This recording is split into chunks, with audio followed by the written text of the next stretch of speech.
So I'm standing here in Chicago, decided to give back to YouTube. I've gotten lots of information from YouTube over the years, and it's finally time to give back. Anyway, this is a video about my ultimate rideshare vehicle. Obviously I'm in Chicago, and this is my vehicle. This is a 2016 Ford Explorer Limited. It's a flex fuel vehicle. So in times of extreme gas prices, I can switch to E85, and that's been saving my ass pretty much for the past 2 or 3 weeks. Anyway, we'll do a quick look around. I want to make this video kind of quick because I, like a lot of people, tend to ramble on. Anyway, we'll start from the front. You notice the British license plate there. I get a lot of questions about that. I am from Indiana. Indiana is a state where you are not required to have a plate on the front of your car, and I find that when doing rideshare, it's helpful for the customers to be able to see your license plate from the front. So they often go to the front and don't see anything, and then they go to the back and they finally see a plate. So this just helps them out a bit, especially at the airport when there's like 7 black SUVs and need to determine which one's yours. So that's just to help out the customer. And the reason it looks like a British plate is because it's cool. Anyway, let's see, there's my trade dressing. Don't know why anybody would care to see that. It looks just like yours. I do drive for both Uber and Lyft, because if you're already sitting in the car, why not? Anyway, let's go to the front. That's the interior here. I put in some custom pedals, because every time I come from the car wash, I get some that tire stuff on the bottom of my shoe, and then my shoe was squeaking on the pedals every time I hit the brakes. Sorry about the helicopter. So I got these, and they're not rubber, they're kind of like a metal, so my foot doesn't squeak on them very much. That's kind of embarrassing. It almost sounds like fart noises while I'm driving. Anywho, let's get inside here. This is my Odie phone charger. It basically, you just put your phone in here, it clicks into place, and it charges from the back of the phone. You don't have to keep plugging your phone in. I am plugging mine in because for some reason it's not charging fast enough. But I don't think that's the fault of the charger. I think I just have too many things plugged into the same outlet. But anywho, and speaking of which, normally my phone would be sitting in there, but I'm using that to film this video. I am using a Samsung Galaxy S6 Edge Plus. It is about 2.5 years old, but still looks good and still works good. So there you go. Up there's my dash cam. That is the Vantrue something or another 2 Pro. The Pro just means that it has these little infrared sensors, so it can see your passengers in the dark. Personally, I don't know why you'd have a dash cam facing the inside unless you can see in the dark, because that's where bad things happen. I went ahead and stuck my my 9.7-inch iPad Pro to my dashboard, not for any real good reason. I just wanted to play my Spotify videos on this, or not videos, but music on this instead of my phone, just so my phone has one less thing to worry about. But also, I found it really useful. Sometimes I get kids in the back seat right there, and they're screaming and crying until I put on a cartoon from Hulu, and that shuts them right up. And last time that happened, the guy gave me an $11 tip, so that's cool. And this is sticking inside of the, let's set this down. It's there's a CD player in here. I actually did not notice it until a year after I bought this car. I'm like, what is this little slot for? And apparently you put CDs in there. And I tried it, and it played. But I'm not using it for CDs. But it's pretty handy for sticking this. I don't even know what the brand of that is. Sorry, it's upside down. But if you want to look it up, I chose this one because it gave me the most versatility as far as moving it, resizing it, and I can even adjust this up and down. And so far, I like it. It's the first one I bought, and it's working out pretty well. So I would recommend it. One thing I would not recommend is this little power pod thing here. Let me jump in the back seat, and we'll get more into that. All right, here we are in the back seat. This is the power pod thing. Basically, it's a 3-in-1 phone charger. These little things light up green. It's kind of cool at night, I guess.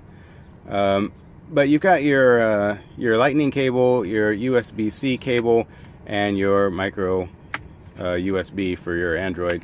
And it's kind of handy. These come out, and they're on kind of a ratchet system. It's designed. It's got a thing that's supposed to go in here, and it's designed to go into the back of your headrest. But I found that it sticks out too far, so it's like in the customer's face while they're sitting here.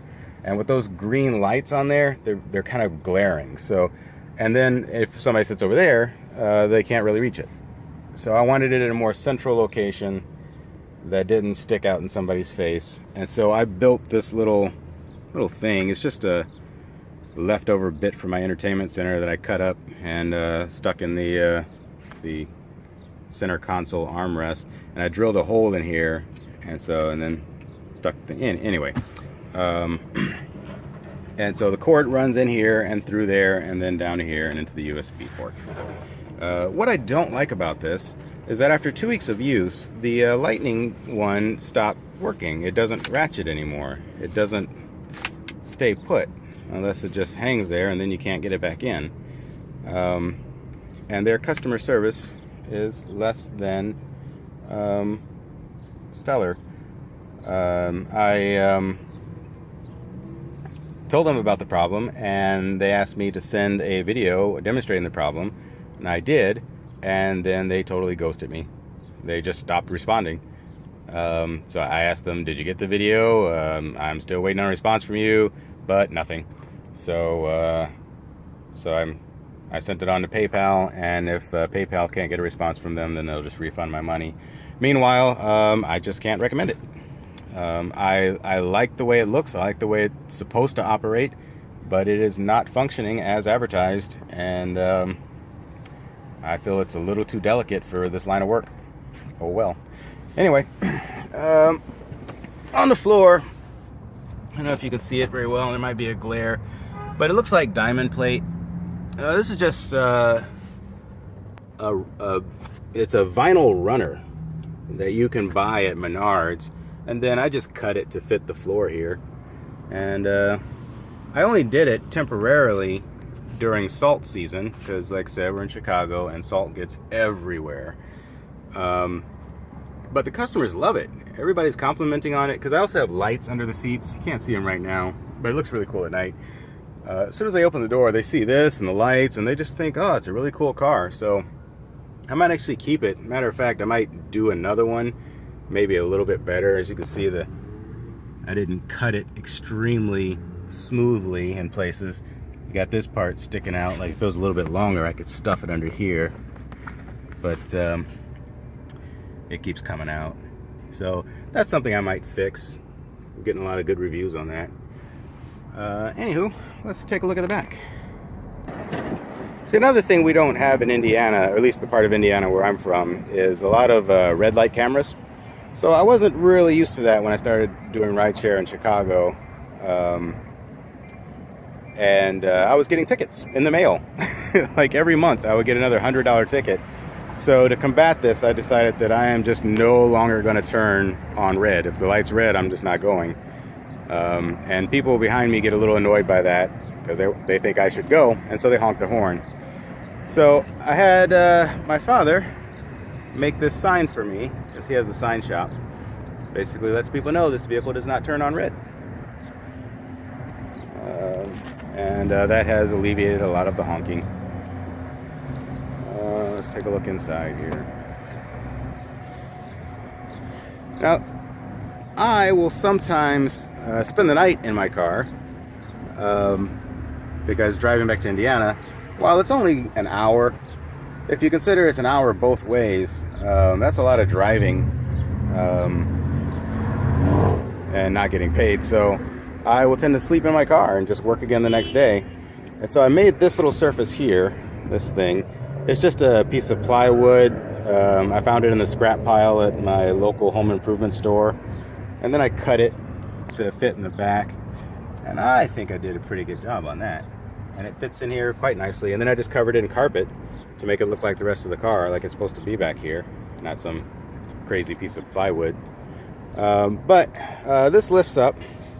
You can see all my junk. And I just attached this little clip here to hold it up. It's hard to do with one hand, but there you go.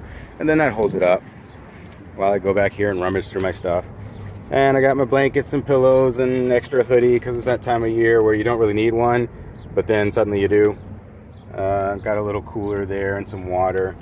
I keep food in this little toolbox, like sandwiches and stuff, to keep it from getting crushed. And there's an air mattress in there and a sleeping bag. And then I would just lay all these seats down. And I even got little curtains that I put up in the windows at night. And it's quite cozy. So this was just a quick video on my rideshare setup. I didn't want to talk too much about the Explorer itself, but if you have any questions about Ford Explorer and using it for doing rideshare, please put it in the comment section below. Anyway, one more thing I just remembered. When I want to eat lunch in the car, I made this little thing.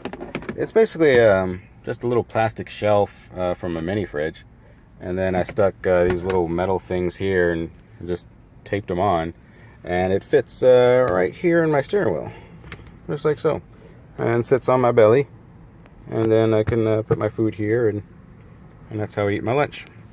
So anyway, like, comment, or subscribe, or don't really care, but anyway, have a nice day.